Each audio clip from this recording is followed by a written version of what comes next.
Lorsqu'un virus ou une bactérie a réussi à franchir la première barrière de défense de l'organisme, qu'on appelle la réaction innée, une deuxième ligne se met en action. C'est l'immunité adaptative. Ce deuxième bouclier protecteur fait appel à des globules blancs spécifiques aux vertébrés, les lymphocytes. Les lymphocytes sont des cellules très spécialisées, capables de s'opposer à un antigène agresseur et un seul. Il y a en principe dans notre corps autant de types de lymphocytes que de types d'antigènes.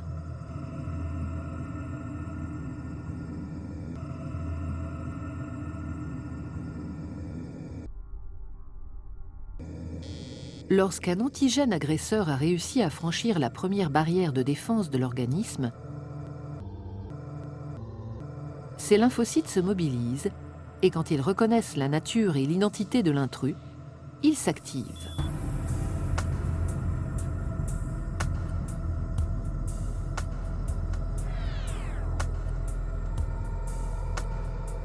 Dans le cas de la grippe, par exemple, le virus est dit endocellulaire, ce qui veut dire qu'il exerce son pouvoir infectieux en s'insérant au cœur même de la cellule. Il franchit sa membrane, pénètre à l'intérieur du cytoplasme où il se multiplie avant de se propager dans l'ensemble du corps. La cellule infectée présente alors à la surface de sa membrane des éléments identificateurs de l'antigène agresseur qui l'a contaminé. On les appelle antigènes.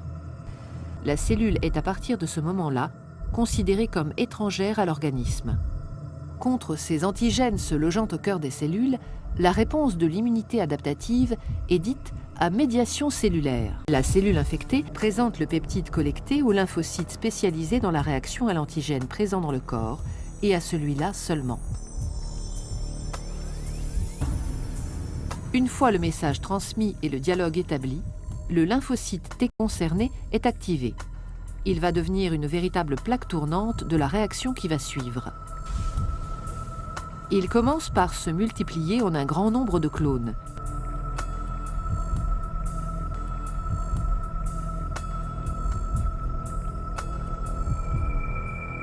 Certains des clones deviennent des LT mémoires. Les autres deviennent des cellules tueuses qu'on appelle lymphocytes T cytotoxiques.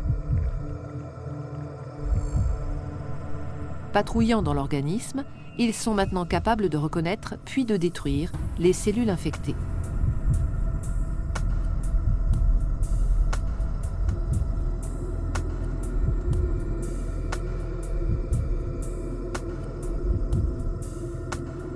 Mais d'autres agents infectieux peuvent agir en demeurant à l'extérieur des cellules.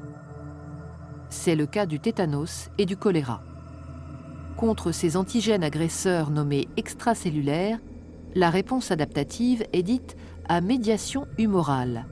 Et là, le scénario se déroule d'une toute autre manière. L'identification de l'antigène agresseur est opérée par une catégorie différente de lymphocytes, les lymphocytes B. Dès qu'ils ont identifié leur antigène, les lymphocytes B sont stimulés.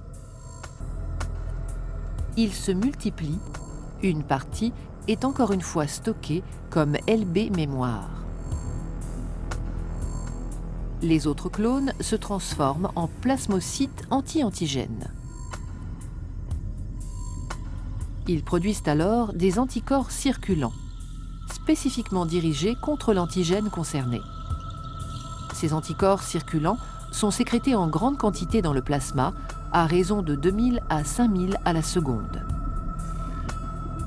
Dès qu'il rencontre l'antigène agresseur, il se lie à lui en nombre et forme une sorte de filet qui le neutralise.